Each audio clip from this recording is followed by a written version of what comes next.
हर हर महादेव। बस इतनी कृपा करना, सावन में अपने भक्तों को कभी निराश ना करना, उनकी झोली खुशियों से भर देना। लाइक जरूर करें दोस्तों। सावन के सोमवार और यह व्रत काफी महत्वपूर्ण होता है। चाहे कुंवारी लड़कियां हो, सुहागन हो, पुरुष हो, लड़के हो, सभी अपना मनचाहा साथी पाने के लिए भोले बाबा से प्रार्थना करते हैं। जो आध्यात्मिक अवसर खोजते हैं उनके लिए सर्वश्रेष्ठ मौका है। और सभी जो सुहागन होती हैं वह अपने पति की दीर्घ आयु के लिए कामना करती हैं। और सावन में शिवजी की कृपा हो जाए तो मनुष्य का भाग्य बदल जाता है, उसका कल्याण होना निश्चित होता है। लेकिन ऐसा भी कहा जाता है कि इस समय में अगर कुछ बातों का ध्यान ना रखा जाए तो शिवजी अपने भक्तों से नाराज हो सकते हैं। सावन का महीना है और 22 जुलाई से सावन शुरू हो रहे हैं और इसका समापन 19 अगस्त को होगा। भगवान शिव का सबसे प्रिय महीना है। आषाढ़ पूर्णिमा के बाद से प्रारंभ हो जाएगा और यह पूरा का पूरा महापर्व भगवान शिव और दिव्य स्त्री ऊर्जा मां पार्वती को समर्पित है। वैसे तो सावन का पूरा महीना ही बहुत खास होता है भगवान शिव की पूजा के लिए, लेकिन सावन का जो सोमवार होता है इसमें भगवान भोलेनाथ की कृपा पाने के लिए यह बहुत विशेष माना जाता है। इस माह में विशेष रूप से सावन का सोमवार व्रत हुआ, मंगला गौरी हुआ, नाग पंचमी, गुरु पूर्णिमा, एकादशी, पवित्रा एकादशी, हरियाली अमावस्या और सावन शिवरात्रि जैसे महत्वपूर्ण त्योहार आते हैं। इस साल सावन का महीना 29 दिनों का होगा और सावन सोमवार की शुरुआत 5 शुभ योग में हो रही है। यानी सावन का जो सोमवार है उसी दिन से पहला जो सावन है वह सोमवार से ही शुरुआत हो रहा है। और इतने सारे शुभ योग बन रहे हैं। प्रीति योग बन रहा है, आयुष्मान योग बन रहा है, नवम पंचम योग बन रहा है, शश राज योग, सभी एक तरह से राज योग हैं जो आपके जीवन में बहुत सारी धन संपत्ति का आगमन करेगा। सर्वार्थ सिद्ध योग बन रहा है और 29 दिनों का सावन होने वाला है। और कुछ खास राशियां हैं जिनको अपार लाभ की प्राप्ति होगी। यह मैं अगली वीडियो में बताऊंगा। सावन माह के कृष्ण पक्ष की प्रतिपदा तिथि है। 21 जुलाई रविवार दोपहर 3 बजे से शुरू हो रहा है और 22 जुलाई सोमवार दोपहर को 1 बजे तक रहने वाला है। और इस बार सावन में जो 5 सोमवार पड़ेंगे तो पहला सोमवार 22 जुलाई, दूसरा 29 जुलाई, तीसरा 5 अगस्त, चौथा सोमवार 12 अगस्त को और 5वां आपको 19 अगस्त को पड़ेगा। अब यह ध्यान रखना है कि सावन के दौरान कुछ कार्य हैं जिन्हें आपको जरूर करना है सभी को। और सावन में कुछ ऐसे काम हैं, चौमासा लग जाता है, भगवान विष्णु योग निद्रा में चले जाते हैं, सभी भक्त हैं, साधु संत हैं, इन सभी के लिए समय बहुत अमूल्य होता है। तो यह चौमासा जो है एक वैदिक यज्ञ के बराबर होता है। चौमासे में भगवान शिव पूरी धरती का, पृथ्वी का भार ग्रहण करते हैं। इसलिए सावन मास की ओर यह चौमासा के जो प्रधान देवता होते हैं यह भोलेनाथ ही होते हैं। तो सभी को ध्यान रखना है कि कुछ ऐसा काम ना करें कि भोलेनाथ आपसे नाराज हो जाए। सबसे पहले तो प्रतिदिन आपको शिवजी को एक लोटा जल अर्पित करना चाहिए, हर सुबह, और नहीं रोज कर सकते तो कम से कम प्रत्येक सोमवार को अवश्य अभिषेक करें। इसी सावन मास में समुद्र मंथन भी किया गया था। समुद्र मंथन के बाद जो हल्लाहल विष निकला था उसे भगवान शंकर ने कंठ में समाहित कर लिया था और सृष्टि की रक्षा की थी। और विषपान से महादेव का कंठ नीलवर्ण हो गया था, इसलिए इस समय भगवान का नाम नीलकंठ पड़ा है। विष के प्रभाव को कम करने के लिए सभी देवी देवताओं ने उन्हें जल अर्पित किया था। इसलिए इस माह में शिवलिंग पर जल चढ़ाने का खास महत्व होता है और इसीलिए हर जगह आप देखते हैं कांवर चढ़ती है, भोले बाबा को जल चढ़ाया जाता है। शिव पुराण में उल्लेख है कि भगवान शिव स्वयं ही जल हैं, इसलिए जल से उनके अभिषेक के रूप में आराधना करने से उत्तम फलों की प्राप्ति होती है। दोस्तों, सोमवार के दिन आपको क्या करना है? प्रत्येक सोमवार को एक काम करना है, लेकिन पहले सोमवार का बता दे रहा हूं आपको। एक विशेष चीज इस बार आपको अपने जल के लोटे में डाल लेनी है। क्या करना है? सोमवार के दिन सबसे पहले ब्रह्म मुहूर्त में उठकर भोलेनाथ का ध्यान करते हुए व्रत का संकल्प कीजिए। फिर स्नान करके साफ सुथरे वस्त्र धारण करें। भगवान सूर्य देव को एक लोटा जल अर्पित करें। इसके बाद आप चाहें तो किसी मंदिर जाकर के या घर में ही जल से भरा लोटा लेकर कि शिव जी का अभिषेक कीजिए। कौन सी शिवलिंग का अभिषेक करना चाहिए, बहुत लोग प्रश्न करते हैं। तो आपको या तो अगर आपके अंदर बहुत सारा आपको पावर चाहिए, पैसा चाहिए, अट्रैक्शन चाहिए, तो आपको सबसे अच्छा है पारद का शिवलिंग इस्तेमाल करना चाहिए। अगर आपको लक्ष्मी प्राप्ति की इच्छा है, आपके घर में कलह ज्यादा है, क्लेश से मुक्ति चाहिए, शांति चाहिए, डिप्रेशन में आपके घर के लोग रहते हैं, तो आपको घर पर स्फटिक का शिवलिंग स्थापित करना चाहिए। और अगर आप चाहते हैं कि नॉर्मल सब कुछ एक काम इंसान के लिए नर्मदेश्वर शिवलिंग सर्वश्रेष्ठ होती है, वह भी स्थापित कर सकते हैं। जो भी शिवलिंग आप स्थापित करेंगे कोशिश करें अभिमंत्रित हो और आपके अंगूठे के बराबर होनी चाहिए। शिवलिंग आपको इस दिन, या फिर अगर आपके पास शिवलिंग नहीं है तो पार्थिव शिवलिंग कुछ लोग सिर्फ मिट्टी से बना देते हैं, इस तरह से नहीं बनाया जाता है। पार्थिव शिवलिंग बनाने की एक विशेष विधि होती है, आपको वैसे बनानी चाहिए। या फिर बेस्ट होता है अगर आपके पास कोई शिवलिंग नहीं है और तो आप जाकर घर के आसपास जो भी शिव मंदिर हो वहां पर आप जल अर्पित कर सकते हैं, रुद्र अभिषेक कर सकते हैं। लेकिन आपको लौटे का जो जल है उसमें आपको इस बार एक विशेष काम करना है। जो मुहूर्त है, 5 राज योग बन रहे हैं, इन सबके नाम लेकर के आपको 5 बेलपत्र लेने हैं। कटे फटे बेलपत्र ना हो, इस बात का आप ध्यान रखें। सुंदर बेलपत्र और नहीं तो चांदी के बेलपत्र आप यूज कर सकते हैं। छोटे अभिमंत्रित किए हुए चांदी के बेलपत्र होने चाहिए। और इसके बाद आप बेलपत्र के ऊपर आप चंदन छिड़क लीजिए। छोटे बेलपत्र हैं तो सिर्फ चंदन छिड़क लीजिए। बड़े बेलपत्र हैं तो आप उस पर ओम नमः शिवाय लिख सकते हैं और श्री लिख सकते हैं, राम राम लिख सकते हैं। इस प्रकार से आपको चंदन से कुछ अच्छे अक्षर लिखने चाहिए। इसके बाद एक तांबे के लोटे में जल भरना चाहिए। थोड़ा सा गंगा जल है तो वह डाल लीजिए और उसमें कुछ साबुत साफ चावल अक्षत जो बिना टूटे हुए चावल है वह आपको डालने चाहिए। अब थोड़े से पुष्प ले लीजिए और लोटे के ऊपर बेलपत्र और पुष्प रख करके आपको मंदिर जाना चाहिए या घर में ही ओम नमः शिवाय का 27 बार जाप करें। इसके बाद भोले बाबा को आपको वह जल अर्पित कर देना है। भोले बाबा को पंचामृत भी बहुत पसंद होता है, इसलिए जल चढ़ाने के बाद आप चाहे तो शिवलिंग पर पंचामृत से भी अभिषेक कर सकते हैं। लेकिन जब भी पंचामृत से अभिषेक करें तो ऐसा नहीं है कि कच्चा दूध या पंचामृत से अभिषेक किया और छोड़ के आ गए, नहीं, उसके बाद शुद्ध जल से आपको अवश्य अभिषेक करना चाहिए।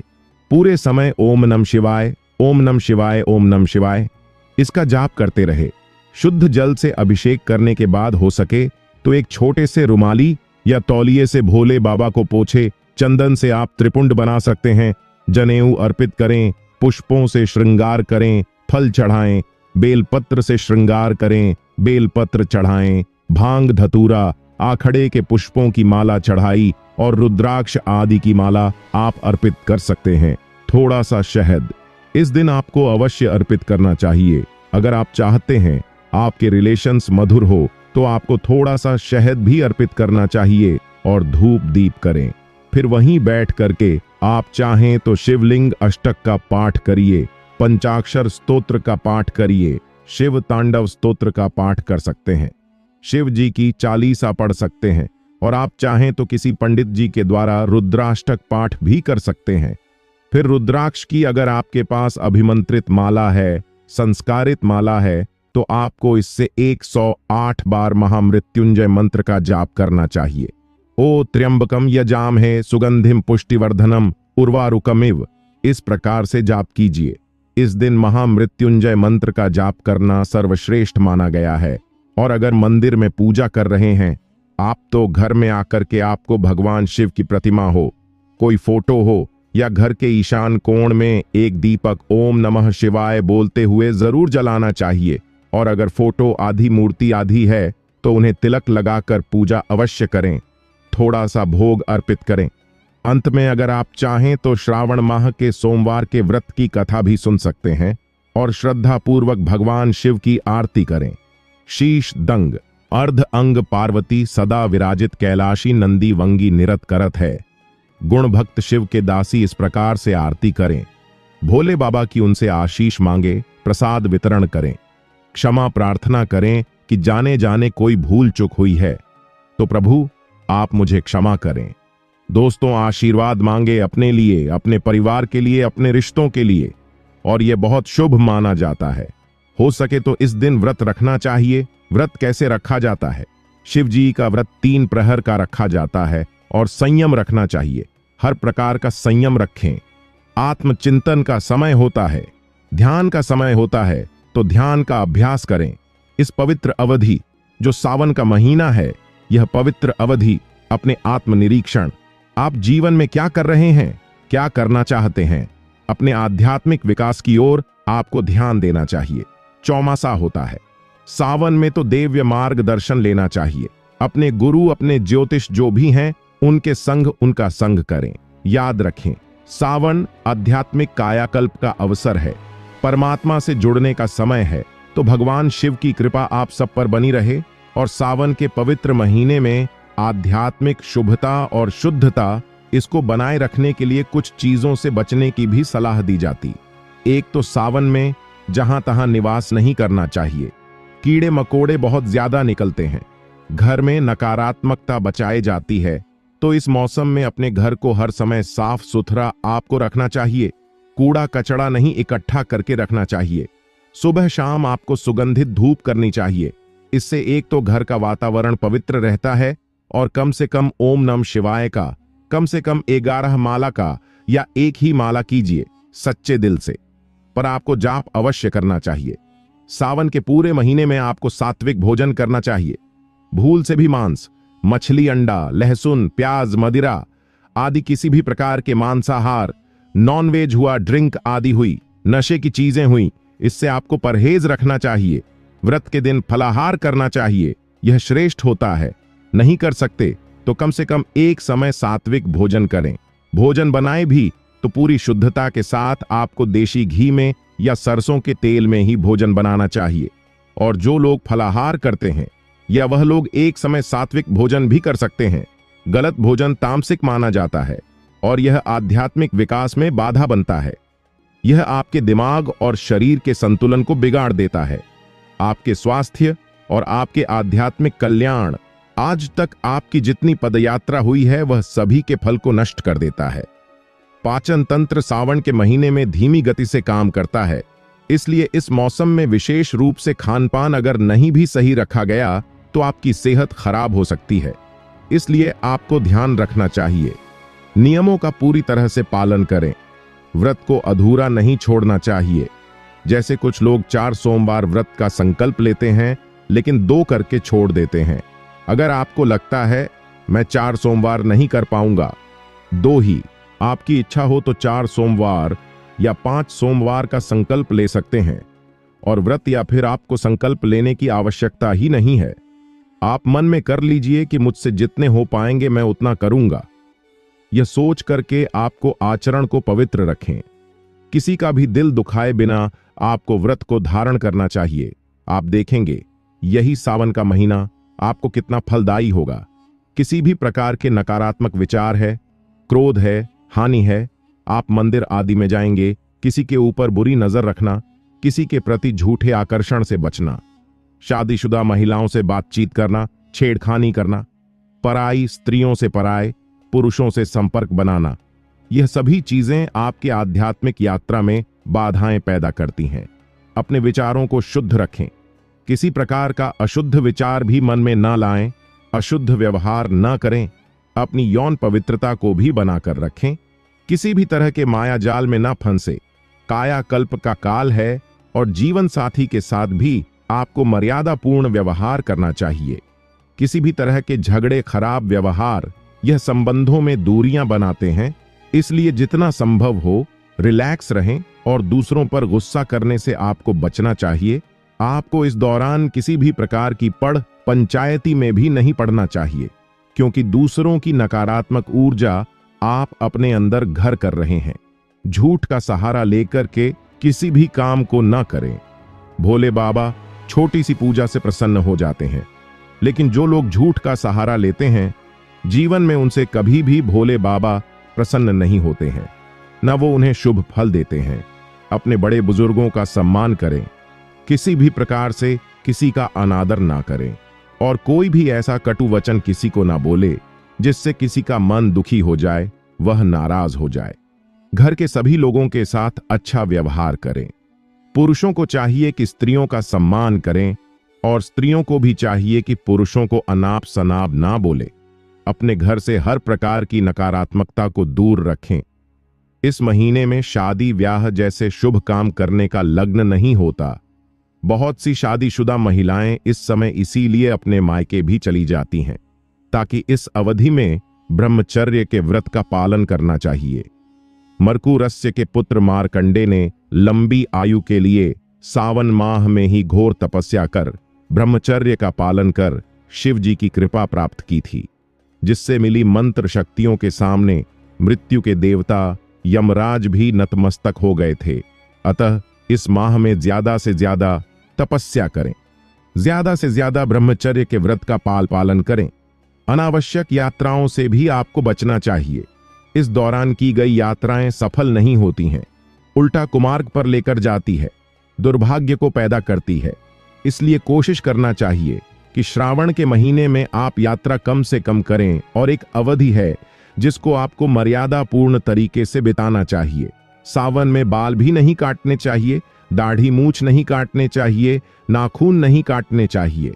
वैसे तो देखा जाए तो यह एक धार्मिक मान्यता है जिसका पालन वर्षों से किया जा रहा है और किसी भी मान्यता की जब शुरुआत हुई तो उस समय जो चलता था उस समय के काल प्रसंग और स्थितियों को देखकर की जाती थी। तो साइंटिफिकली तो मुझे आज तक यह बात समझ नहीं आई, लेकिन कहा जाता है कि गुरु ग्रह थोड़े कमजोर हो जाते हैं, इसलिए नहीं करना चाहिए। बाकी पहले जमाने में मुझे लगता है कि पर्याप्त लाइट नहीं थी और प्रॉपर उपकरण भी नहीं थे। दाढ़ी मूंछ बाल काटने के, तो इससे हो सकता है बाल कटवाने के समय चोट लग जाती होगी या घाव होने का खतरा होता होगा। तो यही वजह है कि हो सकता है श्रावण मास में बाल काटने, दाढ़ी मूंछ काटने में मनाही ही की गई हो। तो दोस्तों, जितना आपसे श्रद्धा शक्ति से हो सकता है उतना कीजिए। बाकी और अपडेटेड रहे, कनेक्टेड रहे। बेसिक इंफॉर्मेशन है कि श्रावण माह कब से शुरू हो रहा है, कौन से शुभ योग बन रहे हैं, कौन कौन सी सोमवारी आने वाली है और पहले सोमवार को आपको क्या करना है। तो सोमवार से ही सावन लग रहा है। पहले सोमवार को जल के लोटे में जरूर डालें आप। एक चीज मैंने बताई है, वह है 5 बेल पत्र नाम लिख करके और साथ में थोड़ा चंदन और 1 बूंद शहद आपको जल के लोटे में डालना है। फिर देखना कैसे आपके दिन बदलेंगे। अगर यह वीडियो आपको अच्छी लगी हो तो हमारे इस ज्ञान वास्तु चैनल को सब्सक्राइब जरूर करें। हर हर महादेव कमेंट में जरूर लिखें और लाइक करना ना भूलें।